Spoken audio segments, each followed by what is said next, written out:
Si te dieran ahora mismo el doble de sueldo, si te dieran ahora mismo la casa que quieres, si te dieran ahora mismo la pareja perfecta, ¿crees que serías feliz para siempre? Pues la respuesta, y esta respuesta está estudiada por la ciencia, es que no. La respuesta es que en unos meses volverías exactamente a tu nivel de felicidad de antes. Lo tendrías todo eso que tanto querías, y seguirías sintiendo ese vacío por la noche. Hoy te voy a contar por qué la felicidad no está donde llevamos toda la vida buscándola y dónde está de verdad. Y está en el único sitio en el que nos da un poquito de miedo mirar. Esto es Ideas para Vivir Mejor, el podcast donde cogemos un gran libro y le sacamos las cosas que de verdad podemos usar estos días, esta semana. Y hoy nos metemos en uno de los temas más grandes que existen, de la mano de la sabiduría budista y de un maestro que lleva décadas estudiando este tema con mucho rigor. ¿Qué es la felicidad de verdad y por qué casi todos la estamos buscando en el sitio equivocado? Este episodio va por ti si tienes una vida que vista desde fuera está bastante bien, tienes trabajo, tienes gente que te quiere, tienes salud, más o menos, y aún así sientes que algo no te termina de llenar. Va por ti también si vas dando tumbos de un capricho al siguiente, de ese móvil nuevo al viaje, del viaje al plan del fin de semana, y esa chispa de felicidad se te apaga enseguida. Va por ti también si tu estado de ánimo es una montaña rusa que manejan los demás y que manejan las circunstancias y no tú. Y va por ti, por último, si alguna vez has tenido la sospecha incómoda de que estás corriendo mucho pero no estás avanzando nada. Hoy por fin vamos a intentar parar esa cinta entre los dos, vamos a ver este tema juntos y despacio. La idea que lo cambia todo es que confundimos la felicidad con el placer. Y no son lo mismo, ni de lejos. El placer es ese chispazo que viene de fuera y que depende de las circunstancias. Cuando te concedes un capricho, cuando te lanzan un piropo, cuando alguien te halaga, cuando estás en una experiencia intensa, ¿vale? Eso, por definición, es una sensación momentánea, una sensación inestable y una sensación que se gasta con el uso. Es como esa canción que el primer día te pone la piel de gallina, que te la pones en bucle hasta que de tanto escucharla deja de decirte nada. Eso es el placer. Nace, sube y se apaga, siempre. La felicidad de la que habla el budismo es otra cosa, completamente distinta. La llaman con una palabra, sukha, y no es ese sentimiento pasajero, sino un estado de fondo, una manera sana de habitar nuestra propia mente. Es esa serenidad que no se rompe a las primeras de cambio, que sigue ahí, aunque el día se tuerza. Y la clave está en que sukha, ese estado, no depende de lo que pasa afuera, sino que depende de ti, depende de lo que llevas tú dentro. Y eso significa que se puede entrenar, exactamente igual que se entrena un músculo. Hay un dato muy revelador. Se calcula que solamente una cuarta parte de tu tendencia a ser feliz o infeliz viene marcada por los genes. Una cuarta parte. El resto, 3/4 partes, 75%, depende de ti, de cómo piensas, de cómo vives, de cómo interpretas lo que te pasa. Y lo externo, ojo, eso externo que tanto perseguimos, el dinero, el estatus, pues pinta muchísimo menos de lo que creíamos. Apenas un 10 o un 15% en tu felicidad. Por eso, a quien le toca la lotería no le cambia la felicidad de fondo. Por supuesto que le da un pico de placer el ganar esa lotería y el cobrarla, pero al poco tiempo su nivel de felicidad vuelve más o menos a donde estaba. Por tanto, cambiar el mundo es algo muy difícil, pero cambiar la forma en la que interpretamos el mundo, eso sí que está a nuestro alcance. Y ahí, en esa interpretación, es donde jugamos casi toda la partida. Y hay un motivo de peso para que esto sea así. Si tu felicidad dependiera de lo externo, estaríamos perdidos, porque sobre esas cosas externas no tenemos control. No podemos garantizar que la persona a la que amamos nos vaya a corresponder siempre, no podemos garantizar que nuestra salud vaya a aguantar para siempre, no podemos garantizar ni siquiera que nuestro trabajo dure para siempre. Entonces, si ponemos ahí los cimientos de nuestra paz, estaremos construyendo una casa sobre arena. Por tanto, la tesis del libro de hoy es que la felicidad no es algo que te ocurre cuando las cosas van bien, que va, es una habilidad que puedes cultivar y que debes cultivar desde dentro. Muchas veces perseguimos placeres y perseguimos aplausos porque nos da miedo mirar hacia adentro, pero es que ese hacia adentro es el único sitio donde está lo que buscamos. ¿Qué pasa? ¿Que somos tontos porque buscamos fuera esa felicidad? No es así tampoco. Es que el silencio que llevamos por dentro nos intimida. ¿Y qué hacemos normalmente? Pues lo llenamos de ruido. Ese ruido puede venir en forma de compras, en forma de pantallas, en forma de planes, en forma de prisas. Y lo hacemos para no tener que escuchar lo que hay debajo. ¿Cuál es el problema? Que ese ruido, además de que no nos llena para nada, poco a poco nos va alejando de los demás y, lo que es peor, nos va alejando también de nosotros mismos. Por tanto, déjame darte hoy 4 ideas del libro para quitarte un peso de encima. La primera idea es que estamos corriendo en una cinta y no avanzamos.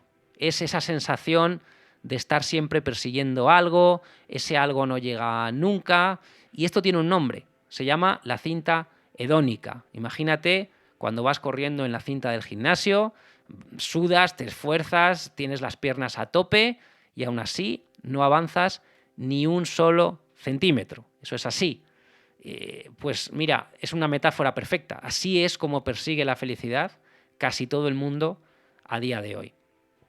Esto funciona así. Te ilusionas con algo nuevo, estás un tiempo trabajando en conseguirlo, lo consigues, te da un subidón y al poco tiempo te acostumbras a eso y vuelves al punto de partida. ¿Y qué pasa? Que necesitas algo nuevo, algo más grande, para volver a sentir ese chispazo. Y esto pasa una vez y otra vez y otra vez. Es una rueda que no para nunca, porque el problema no es lo que consigues, es que como seres humanos nos acostumbramos a todo, a lo bueno y a lo malo, y esa capacidad de adaptarnos es maravillosa para sobrevivir, pero a la vez es una trampa para nuestra felicidad, porque convierte en algo normal y en algo invisible justo aquellas cosas que tanto hemos deseado. Déjame ponerte un ejemplo. Pablo, ¿vale? Un oyente que me escribió hace tiempo y que lleva años convencido de que será feliz cuando se cambie de casa. Pongamos que por fin lo consigue y se va a un piso más grande, más nuevo, con una terraza preciosa. Seguro que las primeras semanas está eufórico y va a salir a la terraza con su café y se lo va a pasar fenomenal y se va a reír solo. Pero va a pasar un mes, va a pasar 2, van a pasar 3 y un día estará en esa terraza mirando el móvil, viendo pisos todavía mejores. Y quizá pensando que en realidad a ese piso le falta una habitación, que qué pena que esté en este barrio porque en el barrio de más allá hay mejor ambiente. Y la terraza por la que habría matado hace 3 meses ya ni la ve, se ha convertido en lo normal. Pablo no necesita otra casa, Pablo está corriendo en la cinta y ni siquiera es consciente de que está corriendo en esa cinta. Y esto es muy importante porque hoy vivimos en un mundo que está diseñado para mantenernos corriendo en esa cinta. La publicidad existe precisamente para que nunca te sientas del todo satisfecho, para que ese modelo nuevo haga viejo al modelo que tú ya tienes, para que la vida del de al lado parezca siempre un poquito mejor que la tuya. Es un negocio gigantesco que está montado sobre nuestra propia insatisfacción. Entonces, yo lo que te digo es que si tu felicidad depende de conseguir la próxima cosa, te estás metiendo en una carrera que está amañada para que nunca llegues a la meta, porque cada vez que te acerques a esa meta, cada vez que te acerques, alguien va a mover la línea un poquito más hacia allá. Y hay un combustible que acelera esa cinta hasta límites absurdos, y ese combustible es la comparación. Ya no competimos solamente contra nuestro propio nivel de ayer, sino que estamos compitiendo contra la vida de todos los demás, que además es una vida que vemos filtrada y que vemos maquillada a través de una pantalla. Te compras el coche con el que soñabas y eres feliz 3 días hasta que ves el coche de tu cuñado o el coche de tu vecino o el coche de tu compañero de trabajo. Consigues ese puesto de trabajo que querías y la alegría dura lo que tarda en aparecer en tu pantalla alguien de tu edad que ha llegado todavía más lejos que tú. La comparación es una cinta dentro de la cinta. Por mucho que corras, siempre habrá alguien corriendo un poquito por delante de ti y tú lo estarás mirando con envidia en vez de mirar lo que ya tienes, lo que ya es tuyo, lo que ya está aquí.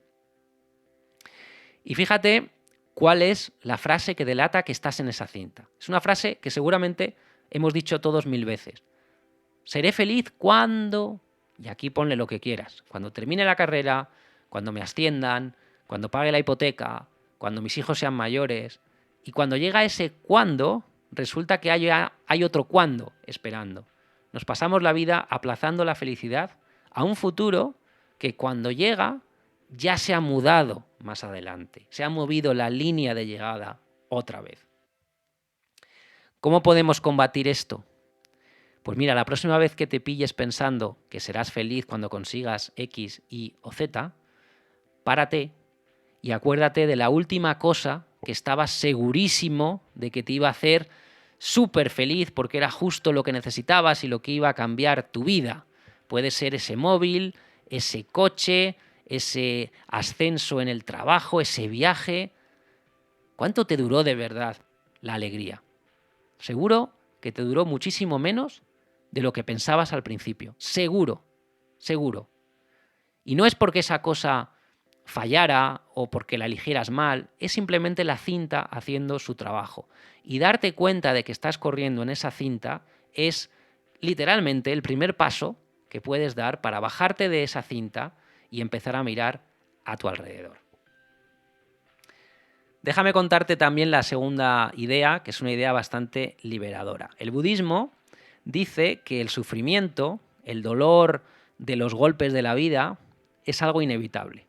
Pero buena parte del dolor que de verdad nos machaca, en realidad no viene de lo que nos pasa, sino de la historia que nos estamos contando con aquello que nos pasa. Por supuesto que el dolor de una pérdida es real, existe, y hay que honrar ese dolor, faltaría más. Pero por encima de ese dolor, que es completamente legítimo, nosotros además solemos construir una segunda capa, una capa mental, de preocupación, de rumiación, de repaso obsesivo, y esa segunda capa muchas veces termina pesando más que el golpe original que nos ha dado la vida. Y esa segunda capa la fabricamos nosotros, ladrillo a ladrillo, con nuestra propia mente. Déjame ponerte otro ejemplo. En este caso vamos a llamar a esta persona Laura, ¿vale? A Laura no la invitan a una cena de un grupo de amigas y se entera porque estas amigas cuelgan una foto en las redes sociales. El hecho, el golpe real, es pequeño, ¿vale? No la han invitado a una cena. Pero lo que construye Laura en los 10 minutos siguientes en su cabeza es mucho más grande. No les caigo bien, nunca le he importado a nadie, siempre me dejan fuera, algo pasa conmigo, la gente se aleja de mí. Para cuando se va a dormir, Laura ya no está dolida porque no la han invitado a una cena. Laura está cuestionando su vida entera y te diría que está cuestionando su valor como persona. El golpe real pesaba 100 gramos. La historia que Laura ha construido encima pesa 1 tonelada. Y esa tonelada no se la ha puesto el hecho de que no la invitaran a la cena. Esa tonelada se la ha puesto ella sola encima. Y esto pasa con lo que ha ocurrido y con lo que tememos que ocurra. Piensa en alguien que esté esperando los resultados de una prueba médica o de una respuesta importante para entrar en un trabajo o para aprobar una oposición. El hecho todavía no ha pasado. Puede incluso que la noticia acabe siendo buena y, sin embargo, esta persona se puede pasar una semana entera muriéndose 1000 veces por dentro, viviendo en su cabeza todas las versiones catastróficas de un futuro que todavía no existe. Sufre 100 desgracias imaginarias y a lo mejor no vive ninguna real. Y casi nada de ese dolor que está sintiendo lo ha traído la realidad. Lo está poniendo la mente, lo está poniendo por adelantado y lo está poniendo gratis. El budismo también tiene un nombre para esto. Lo llaman dukkha. Dukkha es lo contrario de sukha. Y no es solamente ese malestar que dura un rato, sino que es una vulnerabilidad de fondo al sufrimiento. Esa piel finísima que hace que cualquier roce nos haga sangre y que cuando algo no sale como esperábamos, pues sintamos que nuestra vida no tiene ningún sentido. Cuanto más fino tienes ese cristal, cuanto más fina es tu piel, más fácil se te va a romper con muy poquita cosa que te suceda. Te habrás fijado en que a veces vemos a personas que han pasado por desgracias enormes y aún así conservan una paz y una serenidad y una hondura que muchos con vidas más cómodas y más seguras no tenemos. Gente que lo ha perdido casi todo y que sin embargo no se rompe. ¿Cómo es eso posible? Pues es posible porque el dolor no viene del tamaño del golpe externo, no depende del tamaño del golpe externo, depende de la vida interior con la que recibes ese golpe. Entonces, quien tiene un interior fuerte puede resistir un exterior durísimo. Y quien tiene un interior vacío, pues se va a hundir porque no le invitan a una cena o por cualquier otra circunstancia que en realidad no tiene ninguna importancia. Por tanto, la felicidad es interpretación y eso es una buena noticia. Si gran parte de tu sufrimiento la fabrica tu propia mente con esas historias que se está contando, entonces tienes más poder del que crees. Por supuesto que no puedes controlar que te inviten o que no te inviten, o que te dejen hacer no sé qué o no, o que algo te salga bien o mal, pero sí que puedes aprender a no levantar una catedral de dolor encima de cada piedra que se te cae en el camino, porque se te van a caer muchas, desgraciadamente. ¿Cómo aplicamos esto? Cuando algo te haga daño, te pido que lo separes en dos columnas. En la primera pones los hechos tal cual son, lo que de verdad ha pasado, contado como lo narraría una cámara de seguridad, sin ponerle ningún adjetivo, ¿vale? En este caso, no me han invitado a una cena, punto, eso es lo que ha pasado. Y en la segunda columna, ponte la historia que estás añadiendo encima. No valgo para nada, nadie me quiere, mi vida es un desastre. Y cuando ves las dos cosas por separado, en frío, te das cuenta de que casi todo el peso, casi todo el sufrimiento está en la segunda columna. Y la segunda columna, a diferencia de la primera, sí que la puedes soltar, porque es una columna que has escrito tú.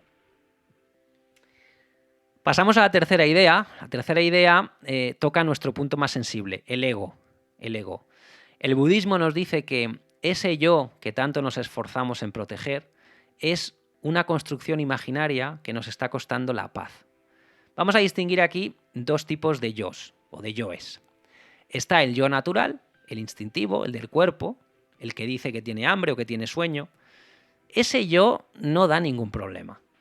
Pero luego está el yo conceptual, que es la imagen que te has fabricado de ti mismo, de ti misma, y que quieres que los demás vean.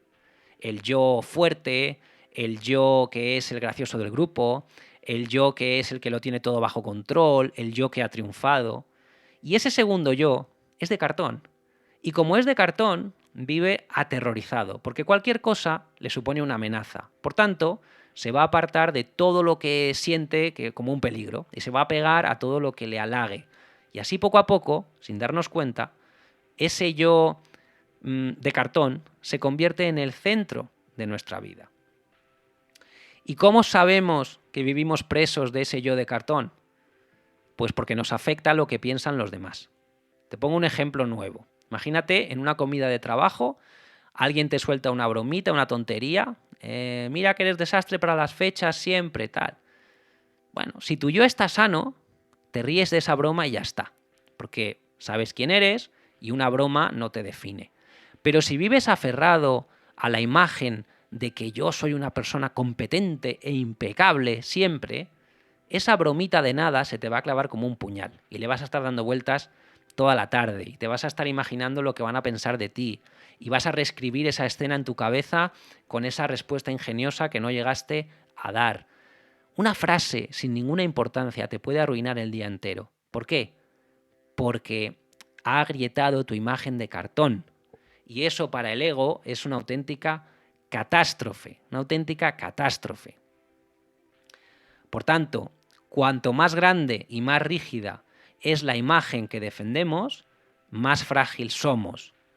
Porque te pasas la vida necesitando que te confirmen esa imagen, ese yo. Necesitas el aplauso, el reconocimiento, que te digan lo bien que lo haces y lo necesitas como quien necesita el aire.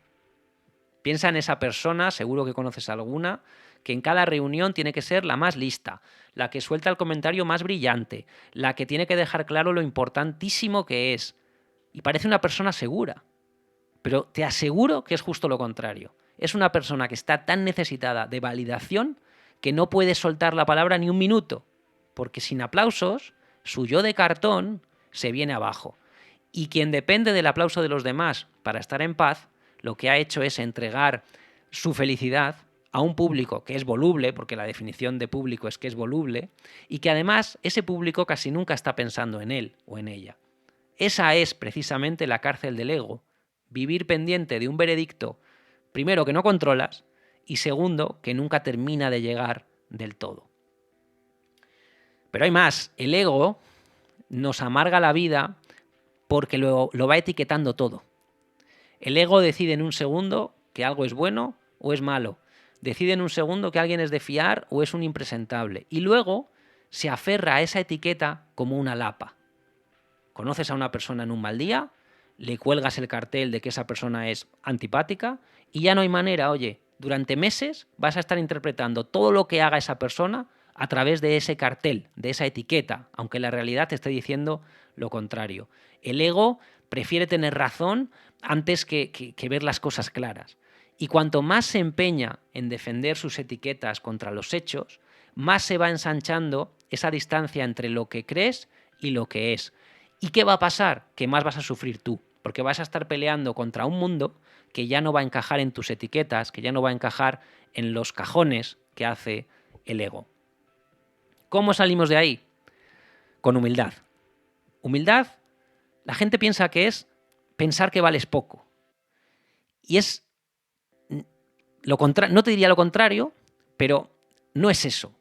La humildad simplemente es dejar de necesitar que los demás te confirmen todo el tiempo lo que vales o lo que no vales. Humildad es reconocer tus límites sin ningún tipo de problema. Porque el día que ya no necesitas la aprobación de nadie para estar bien, te has quitado de encima una mochila enorme y te vas a volver mucho más difícil de herir porque no hay una imagen que defender. Y pasa todavía algo más bonito. Cuando dejas de estar tan pendiente de ti mismo, de ti misma, de tu imagen, de tu personaje, de repente te queda sitio para mirar a los demás. Y empiezas a notar cómo está tu pareja, qué le pasa al compañero de trabajo que está muy callado, quién necesita que le echen una mano. No es casualidad, fíjate en esto, que las personas que más han ayudado a la humanidad fueran personas que habían soltado completamente su ego. Esto es así porque solamente cuando dejas de ser el protagonista de tu película puedes empezar a aparecer en la película de otros. ¿Cómo aplicamos esto? Cuando alguien o algo te moleste, párate y pregúntate, ¿esto me ha hecho daño de verdad a mí o solamente le ha dado un golpe a la imagen que quiero proyectar de mí?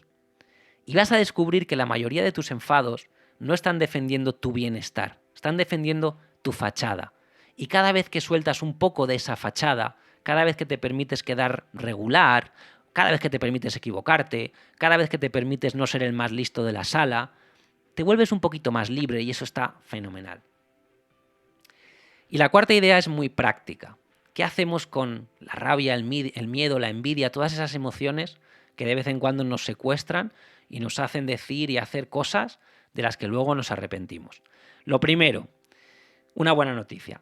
El budismo nos dice que dos emociones opuestas no pueden ocupar tu mente en el mismo instante. No puedes sentir odio y amor exactamente a la vez por la misma persona. Y esto, que parece una obviedad, es una llave maestra, porque significa que las emociones negativas no son bloques de hormigón, son estados pasajeros y, por tanto, se pueden ir disolviendo si eres capaz de cultivar a propósito los estados contrarios. La bondad, la gratitud, el cariño, todo eso es el antídoto que va desplazando al veneno. Y por eso cultivar todas esas virtudes a propósito, y se puede hacer agradeciendo algo cada noche, deseando de verdad el bien a otra persona, haciendo un gesto amable por otro sin que nadie lo tenga que aplaudir. Todo eso es entrenar al músculo que, llegado el mal momento, porque va a llegar, te va a sostener. Ojo con esto, porque esto no significa que reprimas tus emociones. Si tú coges la rabia y la metes debajo de la alfombra, la rabia no desaparece. Se va a quedar ahí, pudriéndose, fermentando, y va a volver a salir más tarde y peor. Probablemente por donde menos te lo esperas, con una explosión desproporcionada, o te va a dar un dolor de espalda, o vas a estar triste. El camino budista no es negar la emoción ni tragarse esa emoción, es mirarla de frente, reconocerla y precisamente porque hacemos eso, dejar de estar a sus órdenes. Te lo voy a poner en una imagen que es muy comprensible. Imagínate que tú eres el cielo y tus emociones son las nubes que cruzan ese cielo. Llega una nube negra, de rabia, enorme, tan grande que tapa el sol y te parece que es todo lo que hay. Pero tú no eres esa nube, tú eres el cielo y el cielo nunca se va a ninguna parte. Las nubes pasan y el cielo se queda. Y si en vez de pelearte con la nube o en vez de dejar que te arrastre, simplemente miras esa nube pasar, vaya, ha llegado una nube de rabia, fíjate qué oscura, me está subiendo por el pecho. Si tú la miras pasar, esa nube empieza a moverse. Sube, descarga y se va. Siempre se va, siempre. No existe la nube que se quede clavada para siempre en el cielo. No existe. Por tanto, el problema no es la nube. El problema es que muchas veces creemos que nosotros somos la nube. Y entonces, cuando esa nube se oscurece, pues parece que se te oscurece el mundo entero. Imagínate esto en un momento real. Típico caso, estás esperando en una cola larguísima, en el supermercado, por ejemplo, llevas prisa y el de delante se pone a discutir con la persona de la caja cada detalle de su ticket y tú notas que te empieza a hervir la sangre. Tenemos esas reacciones automáticas tan absurdas, bufamos, miramos el reloj y nos ponemos de mal humor. Pero prueba a pensar que estás mirando esa nube. Te está subiendo la impaciencia, solo eso. Nómbrala, esa sensación, esa emoción, nómbrala por dentro. Y vas a notar cómo al observarla, en lugar de obedecerla, esa emoción pierde fuerza, esa nube empieza a pasar. No has reprimido nada, no te has tragado nada, simplemente has dejado de ser su rehén. Y oye, igual hasta te da por mirar al de delante con un poco menos de juicio y un poco más de empatía, que eso también estaría muy bien y también ayudaría.